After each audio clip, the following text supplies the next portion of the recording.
So before we jump right into the topic, I do want to thank our sponsors, which again is me. I do have a YouTube channel, um, and I'll put a link to that in the chat toward the end of the talk. Um, so yeah, I own this Zoom account. I pay for Zoom. Zoom's really cool. I really like it. Despite the technical difficulties we're having right now, um, but yeah, I pay for Zoom so that we can do this and talk for as long as we want. So tonight's topic is building applications like Amazon builds AWS. And there are a couple of reasons that I wanted to do this talk this month. It turns out that today was actually Amazon's um, infrastructure keynote. So throughout reInvent, which started last week, and today's the second week, and it'll go to next week. It's totally free this year. I think you can probably still sign up. All of the sessions from last week are available on demand. The sessions from this week will be available on demand at the end of this week, and then obviously next week there's more scheduled sessions as well. Um, it's all virtual, online, free for everyone. This is the first time that I've gone to reInvent. I thought it was pretty cool. Um, but yeah, I've been learning a lot of cool stuff. So anyway, today was their infrastructure keynote where they actually started talking about how they think about their infrastructure from the operational side. And it actually plays into what I was planning to talk about today really well. So I actually incorporated some of what they said into my talk. But so that's one of the reasons. reInvent is this month, and I wanted to talk about, might as well tie it back to AWS because let's be honest, the world runs on AWS. So I thought that would be kind of cool. And the other reason is because I have started to think about this a lot as I've been building applications for my own side projects and even building applications at work. So, my various works. So, yeah, let's just dive right in. Um, let's try to dive right in. Apparently, I'm not controlling PowerPoint. There we go. So when we think of AWS, I'm sure we think of the various services that we use. Probably things like EC2. I think that's probably where most people start when people get into AWS. S3, storing files and other good stuff over there. RDS, if you want to run a database. These are the kind of the main three that you've probably heard of if you are just getting started with AWS. And then we get things like Lambda, if you want to do serverless stuff. Elastic Beanstalk is something that I've been trying to get into a little bit more lately. Basically, not so I don't have to think about the systems that I'm running things on. I just upload an app and it magically does something reasonable. Elastic Container Service if you're doing Docker type stuff, right? But not necessarily in Kubernetes. They've got a Kubernetes thing as well. Simple email service if you want to send email. And then Workspaces is their, I think they call it desktop in the cloud, something like that. Basically, you have a VM where you get access to the GUI and you can basically run a Windows desktop. I think it's mostly Windows. I think they might have a Linux thing, but I use it for Windows. So I have a Windows desktop in the cloud. This was mainly before I started running Windows on my personal machines. So that was really convenient. I had my Mac, and then I could go into Amazon Workspaces and have a full Windows desktop, and that was pretty cool. So this is just a sampling. They have something like 175 different services in AWS these days. But we'll just talk about 8. So the way we normally think of them in our architecture is something like this. So over here you have your users, which might be you, like in the case of Workspaces. And then you have things that sit behind them, and then things that sit even further behind them. So you have your kind of your storage tier, and then your programmability or business logic tier, and then your front end, whatever that looks like. So Elastic Beanstalk might run some EC2 instances. Elastic Container Service might run your app, however it looks, right? This one of the nice things about AWS is that each of these pieces is kind of independently configurable, and you can assemble them in whatever configuration you need to fit your application, kind of like Legos, right? So, but Amazon thinks about them completely differently, right? Because they're obviously not, yes, when they're running Amazon.com, they have a very specific architecture in mind. But when they're building out these services, they're not thinking about them necessarily just in terms of how you might use them. Yes, they are thinking about how you might use them, and that's one of their leadership principles is obsession with the customer. So everything is built based on how you as the customer is going to be using these things. That informs all of their decision making. But there are some other things that they think about when they're building these services. So for instance, simple storage service is probably the simplest thing you can get. Obviously, there's some complexity built in. That's why one of the reasons it works so well. But at its core, it's just a storage mechanism. It's just a way to store files on some arbitrarily large disk, right? And then EC2 is kind of the next level of functionality built on top of that. And basically, each level in this diagram uses the functionality from the layer below. So if you actually look at how some of these things work, Elastic Beanstalk uses EC2 under the hood. Now, you might not see this in your Amazon account, but the functionality it uses is there behind the scenes. Lambda, same way. Instead of you paying for an EC2 instance, they spin up a VM or have a VM that the Lambda function uses as it needs to, when it gets triggered. Amazon Workspaces obviously is built on a VM. It basically feels like a VM.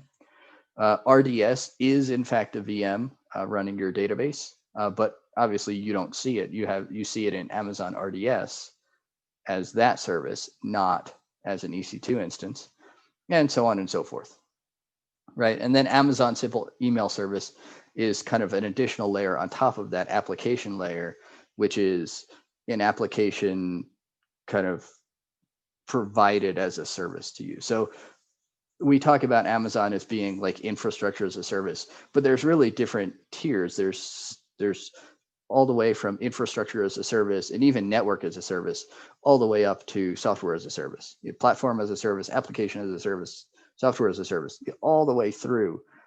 So you can get whatever you want out of AWS. So that's great, but why does Amazon do it this way? And I'm sure the list that I'm about to show, it doesn't come even close to the full list, but it's enough to talk about. So each service that Amazon creates is independently useful, right? So S3 might be a really good starting point for other things to be built on top of, but at the same time, S3 by itself is useful. You can store files there, you can access files there just by itself. Amazon doesn't really care why you're storing files there or how you use those files. That service is useful just by itself. It also means that things are independently testable. So even if Amazon's real goal is, say, EC2, it still makes sense to build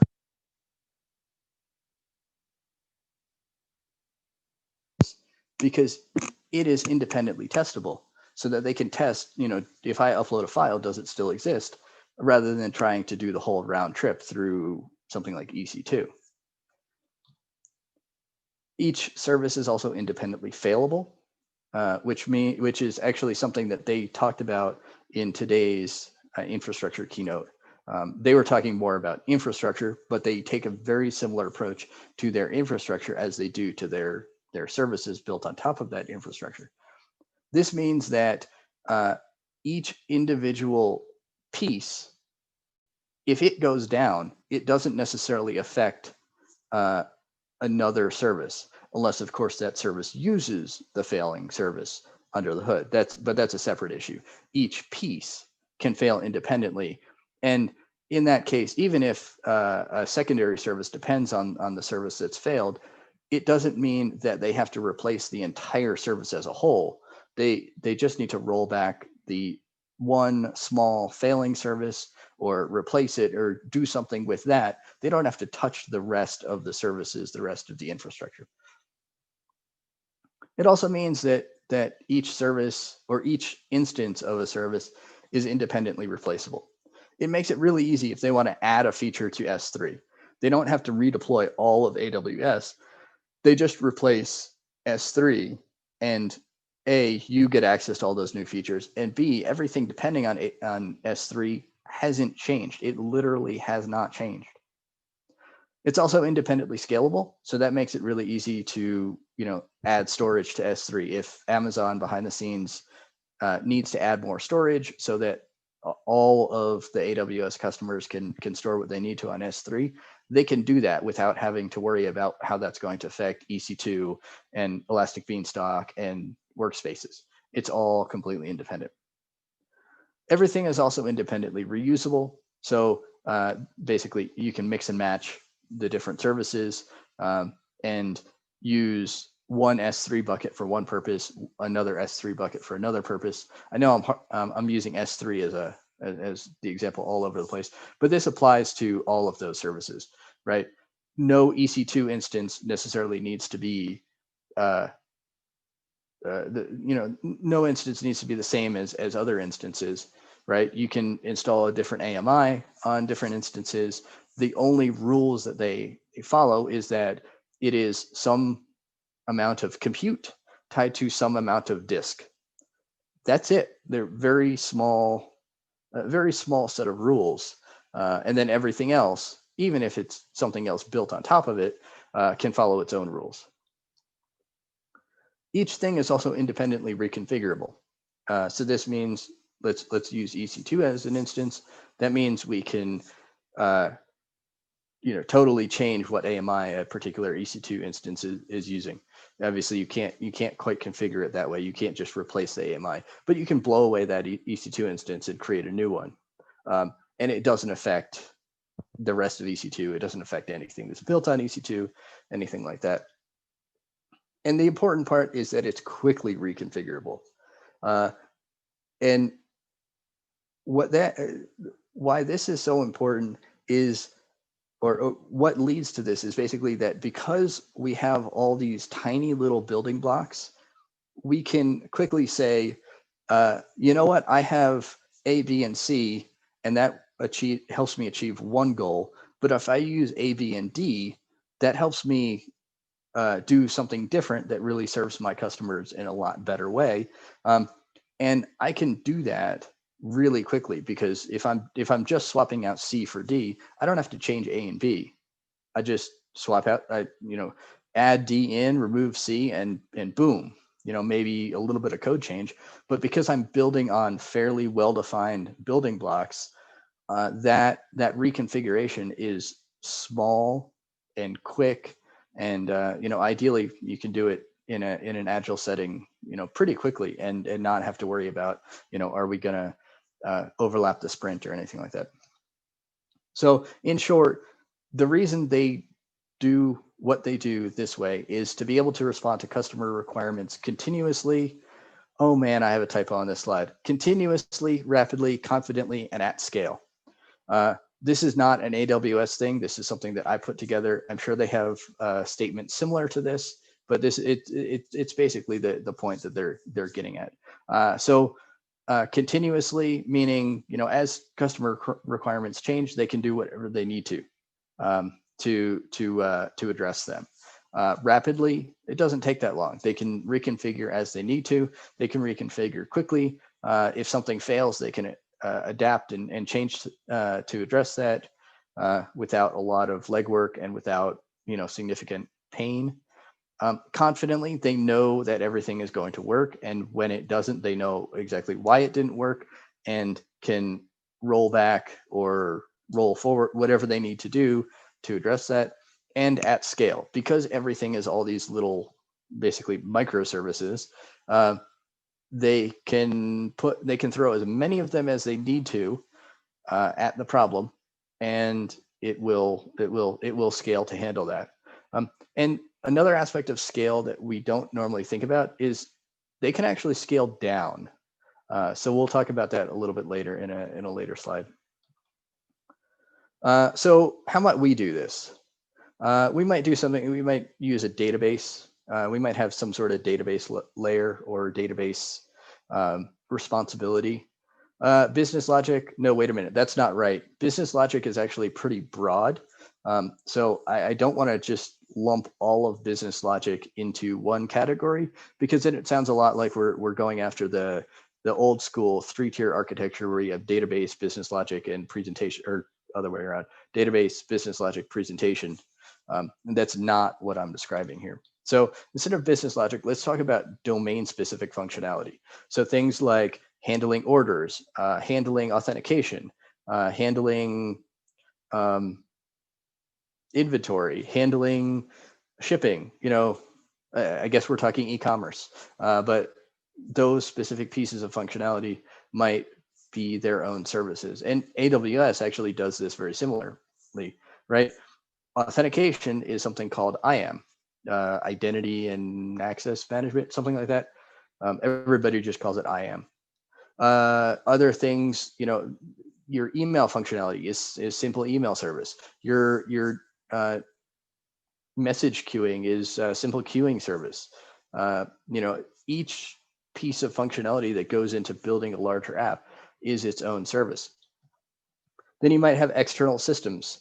So AWS actually does have some things like this. Can't think of the names of them off the top of my head, but there are some other pieces like this.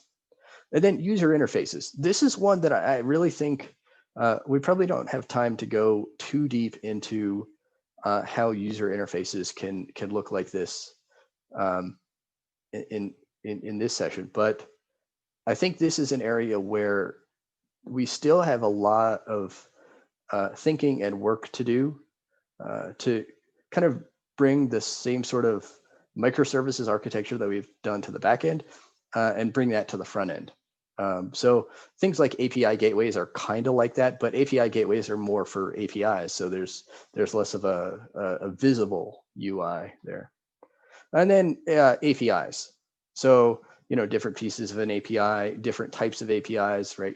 Your REST API might be one component, and your GraphQL API might be another component. gRPC, if you're doing that, old school RPC. So, you could build them as separate components. So they are, individually testable and failable and I said testable already. Everything I said on the previous slide. So isn't this microservices? No. Well, maybe. The reason that I don't think it's really microservices is this scalability issue. And a lot of times we only think of scalability in terms of scaling up. So if you're only thinking about scalability in terms of scaling up, then sure, this could be microservices, right? You could build an independent application, a microservice for each one of these pieces of functionality. And then if you need more capability from a particular microservice, you just scale up and have 2 or 3 or 4 or 10 or 100 of that particular microservice.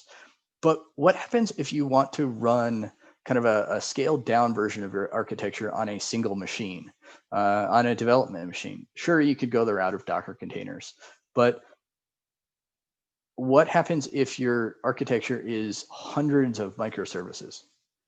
You're not going to run hundreds of Docker containers on a development laptop. It's just not going to happen. You might be able to get like 10 before your laptop screeches to a halt.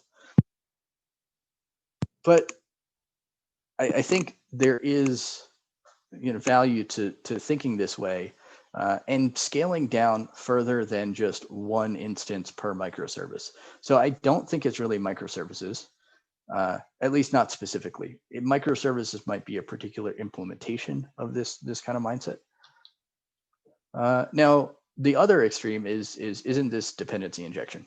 So dependency injection is basically the idea that rather than newing up a service everywhere you need it, you have usually another object that tracks the life cycle of particular pieces of functionality, generally objects that have some business logic in them.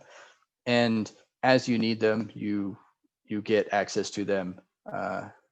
There are different ways to do that: constructor injection, method injection. Depends on the language, depends on the framework. Lots of different ways to do that. And that kind of separates the concern, so that each piece of functionality is only concerned with doing what it says it is responsible for doing, and can get access to other areas of the code, as it needs to. That was a terrible explanation of dependency injection, but I think it'll work for our purposes. This is a resounding no. And this is because, well, apparently I disagreed with myself. Yes, this is dependency injection. Well, maybe. The reason that I don't think it's in dependency injection, or maybe it is kind of the opposite of the scalability concern. It's more of a tight coupling. Basically, you still locked yourself into a particular implementation of how scaling works, and you can't scale up with dependency injection unless you, I guess, implemented the interface so that it actually called off to a microservice. And at that point, I don't know, that might be an interesting thought exercise, or actual coding exercise.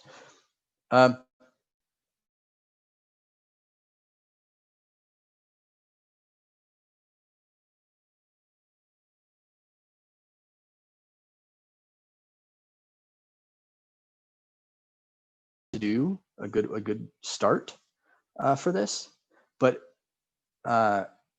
object-oriented design is not the final goal for this. There's more to think about than just object-oriented design. So what does this actually look like in practice? And this is, I'm going to show kind of the architecture that I went into a particular project of mine that I started a while back. My goal was to make everything super modular, so that it wasn't so much so that I could replace independent modules, but it was so that every layer of the system could build on the layers below it. And so that each of those layers and each of the components within those layers could be independently testable. And you'll see that as I start to, as this diagram starts to build. So at the very bottom, I have storage, because, let's be honest, most applications these days have some storage requirement. And then on top, I built an integration layer. And basically this is, if you're building a microservices architecture, you might have storage and then APIs, very thin APIs built on top of those database tables, maybe individual databases, whatever that looks like. And then on top of that, you have business logic, and then eventually you have presentation.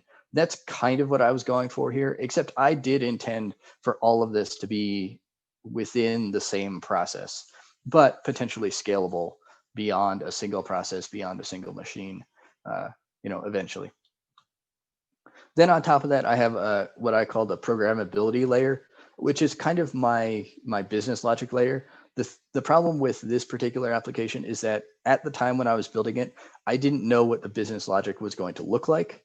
I didn't know what it was going to need to do. So I wanted to make it extensible, so that later on I could build, kind of a little plugin or script and magically have it do something different that I hadn't originally coded it to do. And then there's a presentation layer built on top of that.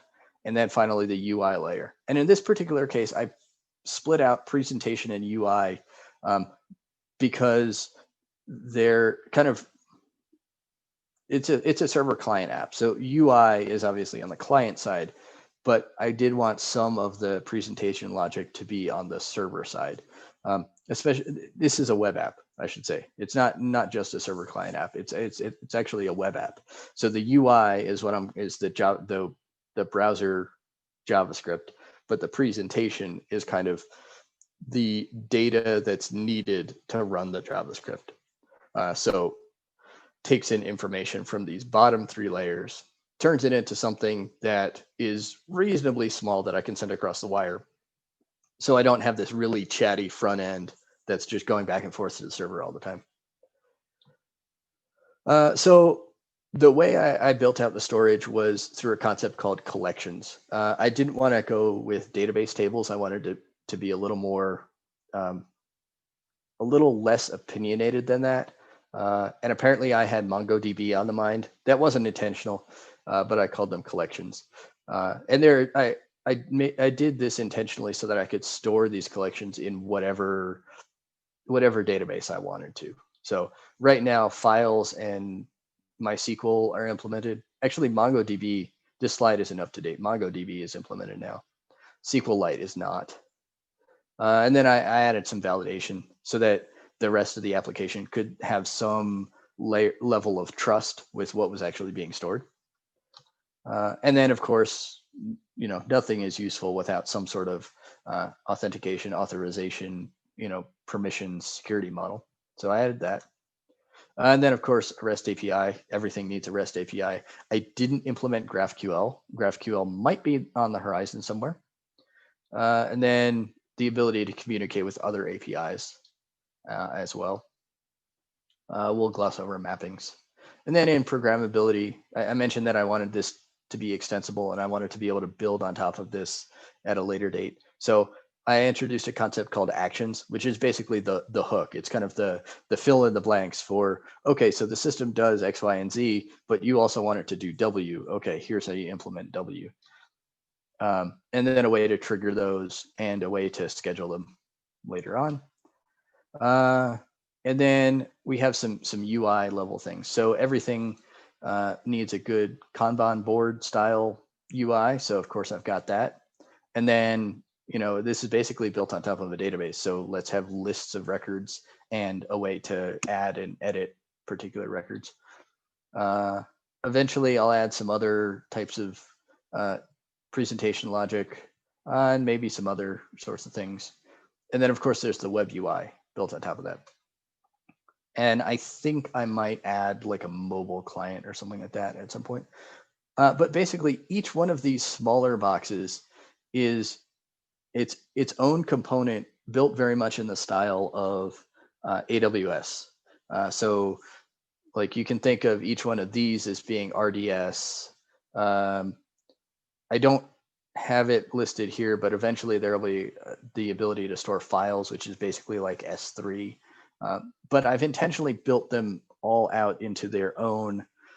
I guess we can call them microservice for sake of argument, just so that each thing is independent. I could test it independently. If I wanted to change out how something works, like for instance here, the way to add, I think I mentioned MongoDB. I added that recently. The way I added MongoDB was I implemented two interfaces. I wrote two classes that each implemented a different interface, and it took me, I don't know, 2 evenings, 3 evenings, something like that. So I don't work on this, day after day after day. This isn't part of my full-time job. I do have a day job. This is not it. So I don't have a lot of time to work on this. I also don't have a lot of time to write a whole bunch of tests. I do want to write unit tests, and I have written some for the more complex pieces, like the programmability layer. There's a lot that can go wrong there. So there's extensive unit testing there. Down here, it's a little bit harder to write unit tests. And it's also pretty clear when it works and when it doesn't. You can look in the database and see, did this write actually happen? Or, did this update actually happen? But the way I was able to do that is just because each piece is very modular. And again, I just implemented two interfaces and boom, I could magically talk to MongoDB. So I think this might be the last slide. Yeah, it is. So at this point, I'll open the floor up to questions. And on the slide, that's how to contact me. This is my website, and this is the website of the company that I'm doing this project with. This is my company, and it's you can find out more about what we're doing over there and some more about that project. So with that, what questions do people have?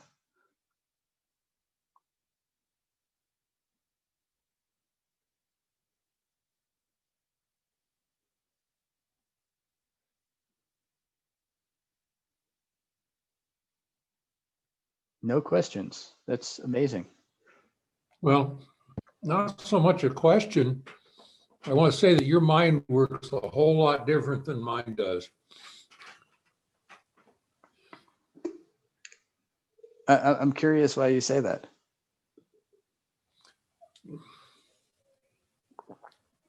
I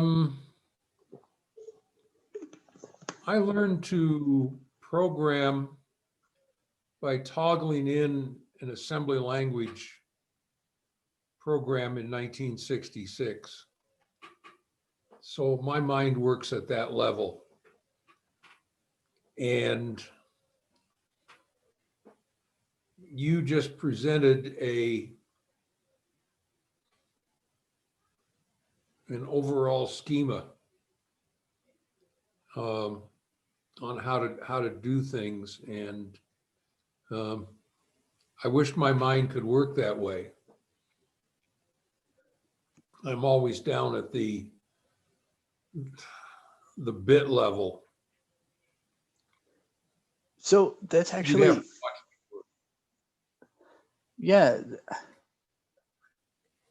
there's I definitely, lots of respect for you and people who can go down to the assembly level and make sense of that.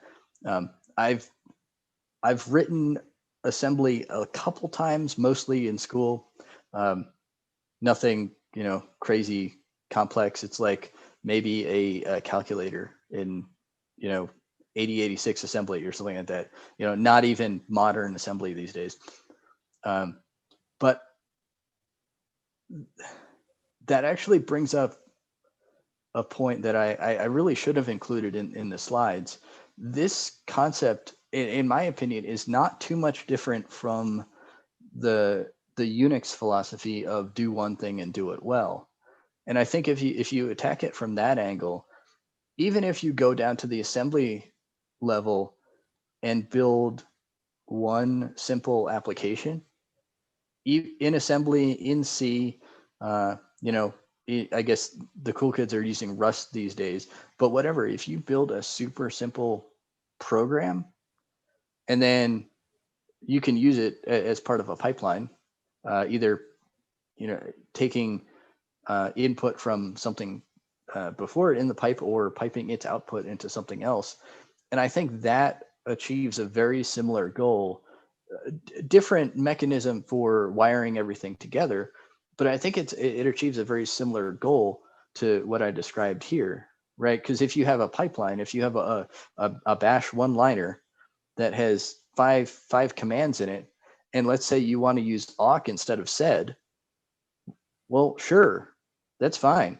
You leave the other four commands and just remove sed, stick awk in the middle, change the command a little bit, and everything else can stay the same. Everything else is independently testable. Everything else works the same way it always did.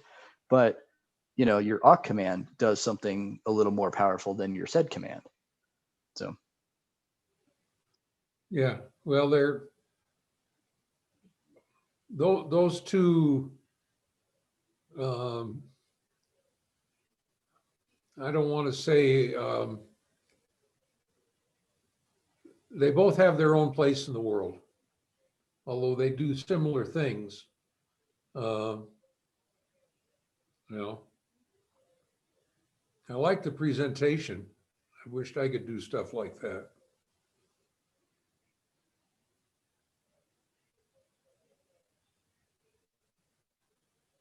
Thank you.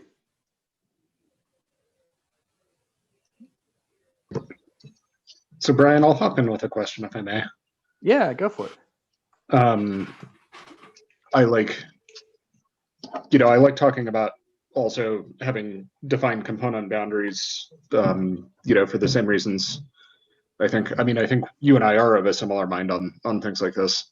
But as you were motivating those through Amazon's approach, and you were talking about fault tolerance and, oh, if this falls down, we just stand it back up and the rest of the system's unaffected, right? But they totally face planted a few years ago when remember that S3 incident, right? Yep. So I guess I have two questions. First, because I haven't been watching their conference, like, are they even copying to that these days, or are they pretending it didn't happen? And second, the distributed architecture and a lot of the things you talked about are great benefits of architecting a system the way you're talking about. But if you do have a single point of failure like that, we've seen that in evidence, like with the example that you're using. So I was wondering if you could speak to that at all and anticipate maybe do things like not just play catch up with the way that Amazon's architecting stuff, but any thoughts towards avoiding pitfalls like they've clearly been subject to. Yeah, I do remember that huge S3 outage. I think it was 3 or 4 years ago. I don't know if they've said anything specifically about that. But hang on, I think I'm gonna sneeze. Sure.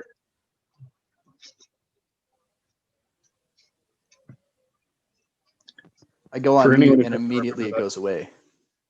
Right, that's always how it works. Remember that outage, like their status dashboard didn't work because the status dashboard was hosting assets from the system that was down. Yes, that was the big deal. Their status dashboard was itself built on the thing that was down. And actually, I think last week or the week before, they had another, it was a smaller outage, but they did have, it cascaded. So I don't think other services were necessarily down completely, but they definitely weren't working as well as they were supposed to. And that's why I mentioned that caveat on that slide. Each service might be independently failable, or might be able to fail independently, except when you start depending on them. So that's when things like redundancy and high availability, you don't have to forget about good high availability process and strategy just because you have microservices, right? If you have one microservice that is a single point of failure that everything needs to talk to, and it goes down, everything goes down. There's no way around that. The only way around that is to not have a single point of failure. So in the example, again, this is hardware, but the example that they used in today's infrastructure keynote was actually UPSs. Now, typically UPSs are giant honking things that are like, it's one thing. Power comes in one side and goes out the other side, and it's freaking huge. And if that UPS dies, well, that UPS dies. That everything connected to it is hosed, unless you have, unless all your equipment has multiple power supplies, and you correctly connect one power supply to the UPS and the other power supply to the mains. Hopefully you do that, but it's still, that UPS is a single point of failure. And what they've decided to do is, instead of using, basically off the shelf UPSs, which are still good for most of us, they have battery banks that they can like slide in and out of a UPS so that they can replace banks of batteries as needed, and reduce that single point of failure. So instead of having one thing that handles the entire load, they have lots of little things that all together serve the same purpose as the big thing. So the same applies to software, right? So in the S3 example, I think what they did instead is, instead of having kind of one S3 to rule them all, that goes up or down as a whole, A, they have different regions. B, they have different availability zones. Now S3 works a little bit differently than some of the other services with respect to that. But I know one of the things they did was they moved the status page off of S3, or made it rely less on S3, introduced some sort of redundancy there. And that's how you go about doing that. So instead of using just, one thing that could fail as a whole, you take advantage of some of those redundancy and high availability features.